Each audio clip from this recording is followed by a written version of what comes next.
உலகம் கண்டதிலே மிகப்பெரிய ஞானியாகிய சாலமோன் இந்த வார்த்தையை சொல்லுகிறார்.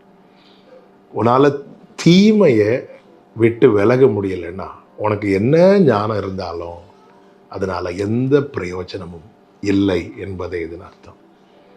ஒருவன் தீமையை விட்டு விலகுகிறான் என்றால் அவன் கர்த்தருக்கு பயப்படுகிறான்.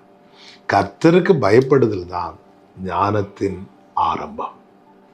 பிரியமான கர்த்தருடைய பிள்ளைகளே, எனக்கு ஞானம் இருந்து அதை என்னால் பயன்படுத்த முடியவில்லை என்றால் அது இருந்தும் இல்லாதது போல.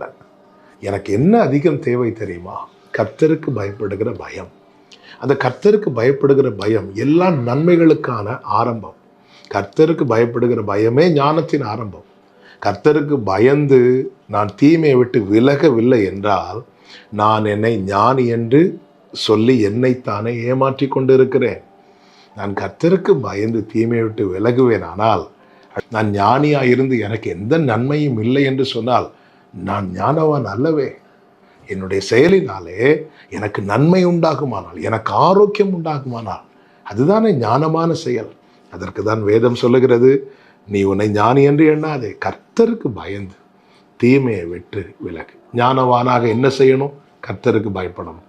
கர்த்தருக்கு பயப்படுவதின் அடையாளம் என்ன? தீமையை விட்டு விலகுவது.